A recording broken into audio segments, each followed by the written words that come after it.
அவர்களே, முன்னிலை ஏற்றிருக்கிற மாண்புமிகு பள்ளி கல்வித்துறை அமைச்சர் அவர்களே, மாண்புமிகு போக்குவரத்து துறை அமைச்சர் அவர்களே, மாண்புமிகு பிற்பட்டோர் நலத்துறை அமைச்சர் அவர்களே, இந்த நிகழ்வில் பங்கு பெற்றிருக்கிற பாராளுமன்ற சட்டமன்ற உறுப்பினர்களே, அரசு துறை செயலாளர்களே, அரசு அதிகாரிகளே, அலுவலர்களே, உள்ளாட்சி பிரதிநிதிகளே, உங்கள் அத்தனை பேருக்கும் முதற்கு என்னுடைய வணக்கத்தை தெரிவித்துக் கொள்ள கடமைப்பட்டிருக்கிறேன்.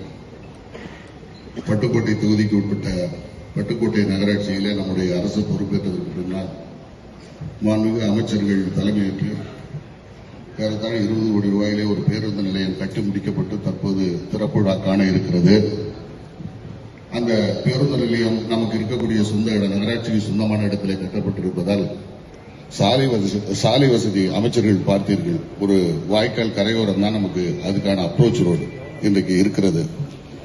பட்டுக்கோட்டை நகரத்தை பொறுத்தளவில் வளர்ந்து வரக்கூடிய தஞ்சை குடந்தைக்கு அடுத்து இருக்கக்கூடிய பெருநகரம். எனவே அந்த பேருந்து நிலையத்தை ஒட்டி புறவழிச்சாலை அமைவதற்கான திட்ட மதிப்பீடு அரசுக்கு அனுப்பப்பட்டிருக்கிறது. 2 கட்ட புறவழிச்சாலைகள் பணி முடிக்கப்பட்டு நம்முடைய ஆட்சி காலத்தில், கடந்த கால ஆட்சி காலத்தில் இப்போது 3வது புறவழிச்சாலைக்கான திட்ட மதிப்பீடு ஏறத்தாழ 40 கோடி ரூபாய்க்கு கடந்த நிதிநிலை அறிக்கையின் போது அனுப்பப்பட்டு போதுமான நிதி ஆதாரம் அன்றைக்கு இல்லாத காரணத்தாலே இப்போது அதற்கான பரிந்துரை மீண்டும் அனுப்பப்பட்டிருக்கிறது. புறவழிச்சாலை ஹைவேஸா எங்களுக்கு ஹைவேஸை அண்ணன் 3 வழி 4 வழி பாதைகள் தேவை என்று சொன்னால் அந்த புறவழிச்சாலை அதை ஒட்டி வருகிறது. அதுக்காக சொல்றேன். எனவே நம்முடைய துறையின் சார்பில் மூத்த அமைச்சர்கள், நம்முடைய மாண்புமிகு பள்ளிக்கல்வித்துறை அமைச்சர்கள் முன்னாடியே தெரியும் சொல்லியிருக்கோம். நீங்க அதை கொஞ்சம் மாண்புமிகு நெடுஞ்சாலைத்துறை அமைச்சர்களுக்கு எடுத்துச் சொல்லி இதனுடைய முக்கியத்துவத்திற்கு நீங்கள் இந்த கூட்டத்தின் மூலமாக ஒரு சிறப்பு முன்னுரிமை தந்து அந்த புறவழிச்சாலை 3ஆம் கட்ட புறவழிச்சாலை பெறுவதற்கு ஆவணம் செய்யுமாறு கேட்டுக்கொள்கிறேன். அதேபோன்று ஓராண்டுக்கு முன்னாலே சத்திரத்துக்குரிய இடத்தை பற்றி நம்முடைய நகராட்சியில் ஏறத்தாழ ஒரு வணிக வளாகம் 93 94 கடைகள் கட்டப்பட்டு என்ன காரணத்தால ஒரு 4-5 கடைகள் தான் இதுவரை திறந்திருக்கு. இவ்வளவு தொகை அதுல சில கமிஷனர் யாரு? ஏன் என்ன நாய் கொடுங்க, என்ன ஏன் டெண்டர் போகலையா, ஏழை போகலையா, கையில ஏன் வணக்கம் சார். மொத்தம் 60 கடை கட்டியிருக்கிறோம். 60 கடையில் 30 கடை ஏலம் போயிருச்சு. 30 கடை ஏலம் போகல. டெபாசிட் அதிகங்கிறதுனால போகல. டெபாசிட் குறைச்சு நடவடிக்கை குறைச்சு கொடுங்க. ஆர்டிஎம்பி போயிட்டு குறைச்சு கொடுத்து ஏலம் போடுங்க. சரி போட்டு உடனே டெண்டர் வேலை ஏலத்தை விடுங்க. வருவாய் இல்லாம இருக்கேன் ஏலம். சரிங்க சார்.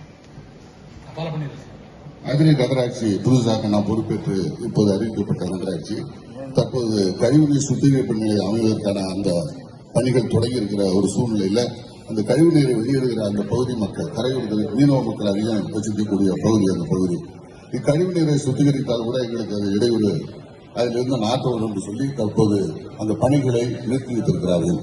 எனவே அப்படி அவரோட பேசுவதோ அல்லது மாற்று ஏற்பாடு ஏதாவது செய்வதற்கு அதிராம்பட்ட நகராட்சி, பட்டுக்கோட்டை தொகுதி அதிராம்பட்ட நகராட்சி, எஸ்டிபி மேலே ஏறி நிற்கணும். ஒரு மேல வந்து உட்கார்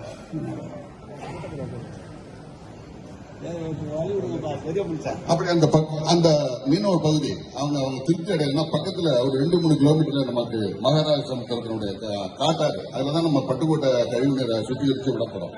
அதுல பைப் லைன் மூலமா போடுவதற்கான அந்த எஸ்டிமேட்டை, அதற்கான அந்த பணிகளை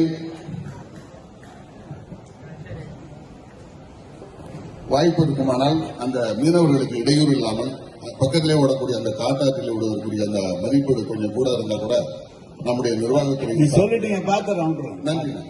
வணக்கம். அறந்தாங்கி சட்டம்